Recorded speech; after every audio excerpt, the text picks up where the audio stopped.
ইতিমধ্যেই সারা ভারতবর্ষ জুড়ে জিও, এয়ারটেল এবং ভিআই সিম নিয়ে নতুন নিয়ম জারি হলো।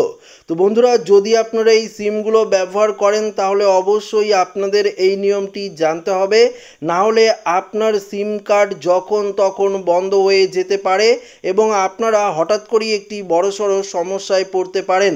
তো বন্ধুরা, এই এয়ারটেল, জিও, ভিআই সিম নিয়ে নতুন কী নিয়ম জারি করা হয়েছে আসুন আপনাদেরকে এই ভিডিওটিতে একদম ডিটেলসেই জানিয়ে দেই।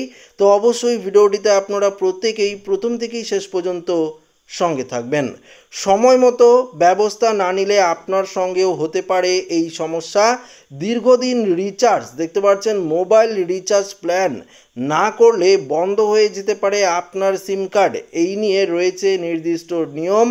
আপনি জিও, এয়ারটেল বা ভিআই গ্রাহক হলে আপনার জন্য এই তথ্যটি রয়েছে খুবই গুরুত্বপূর্ণ। দেখুন নতুন নিয়মে কি বলেছে। গত বছর জুলাইয়ে বেড়েছে মোবাইল রিচার্জের দাম। সাধারণ মানুষের কথা ভেবে কেবল ভয়েস কল রিচার্জের ব্যবস্থা করতে বলেছে telecom regulatory authority of India অর্থাৎ ট্রাই। যদিও এই নিয়ম করেও সমস্যা কমেনি ব্যবহারকারীদের।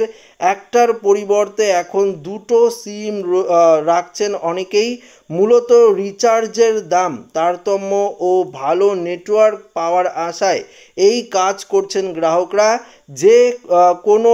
যে কারণে কোম্পানিগুলিও তাদের কিছু সময় রিচার্জ না করলেও ইনকামিং কল ও মেসেজের সুবিধা কিন্তু দিয়েই যাচ্ছে। আপনি যদি টানা 90 দিন সিম ব্যবহার না করেন তবে দেখুন আপনার সিম কার্ড ডিঅ্যাক্টিভেট হয়ে যাবে।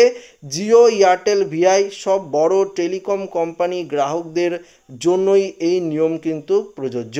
তো বুঝতেই পারলেন, যদি আপনারা জিও, এয়ারটেল বা ভিআই যে কোনো সিম ব্যবহার করেন সেক্ষেত্রে যদি আপনারা একটানা 90 দিন রিচার্জ না করে সিমটি রেখে দেন তাহলে কিন্তু আপনার সিম সম্পূর্ণরূপে ডিঅ্যাক্টিভেট করে দেওয়া হবে। দেখুন এখানে বলেছে, নিয়ম বলেছে যদি 90 দিন পরেও আপনার অ্যাকাউন্টে 20 টাকার বেশি ব্যালেন্স থাকে তাহলে টেলিকম কোম্পানিগুলি অটোমেটিকলি 20 টাকা কেটে নেয়। তবে সেক্ষেত্রে আপনার অব্যবহারের সময়কাল আরও 30 দিন বাড়িয়ে দেয়। এই প্রক্রিয়া চলতে থাকে যতক্ষণ না আপনার অ্যাকাউন্ট ব্যালেন্সে 20 টাকার কম হয়। তবে ব্যালেন্স শেষ হয়ে গেলে আপনার নাম্বারটি সম্পূর্ণরূপে নিষ্ক্রিয় করে দেওয়া হবে। মনে রাখবেন, যদি আপনার মোবাইলের সিম নিষ্ক্রিয় করা হয় তাহলে এটি পুনরায় সক্রিয় করতে অর্থাৎ চালু করতে 15 দিন সময় হাতে থাকবে। এই সময়ের মধ্যে 20 টাকার ফ্রি দিয়ে নাম্বারটি পুনরায় সক্রিয় করা যেতে পারে। যদি আপনি এটি না করেন তাহলে আপনার নাম্বারটি ডিঅ্যাক্টিভেট কিন্তু হয়ে যাবে অর্থাৎ বন্ধ হয়ে যাবে। সেক্ষেত্রে আপনি আর ওই নাম্বার কিন্তু কখনোই ব্যবহার করতে পারবেন না। পাশাপাশি জিও, এয়ারটেল ও ভিআই ব্যবহারকারীরা রিচার্জ না করেও প্রায় 90 দিন ধরে ইনকামিং কল ও মেসেজ উপভোগ করতে পারবেন। কিন্তু এই সময়ের মধ্যে কোনো আউটগোয়িং কল, ডেটা বা এসএমএস ব্যবহার করা যাবে না।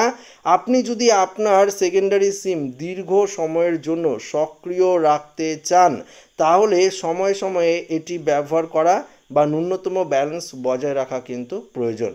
অর্থাৎ হঠাৎ করে আপনারা কিন্তু রিচার্জ করতেই পারেন। অর্থাৎ আপনার মোবাইলে যদি দুটি সিম কার্ড ব্যবহার করেন, একটি সিম কার্ড তো আপনারা সবসময় রিচার্জ করেন, কিন্তু পরবর্তী সিম কার্ডটি যদি আপনারা রিচার্জ না করে থাকেন তাহলে কিন্তু সময়ে সময়ে মাঝে মাঝে আপনারা কিন্তু সেই সিমটি রিচার্জ করে রাখবেন, না হলে কিন্তু আপনার সিম কার্ডটি ডিঅ্যাক্টিভেট করে দেওয়া হবে। এটাই কিন্তু নতুন নিয়মে বলা হয়েছে। তো আশা রাখবো ভিডিওটি প্রত্যেকের ভালো লেগেছে। ভিডিওটি ভালো লাগলে লাইক করবেন, বন্ধুর সাথে শেয়ার করবেন, নতুন হয়ে থাকলে চ্যানেলটিকে সাবস্ক্রাইব করে নেবেন। ধন্যবাদ।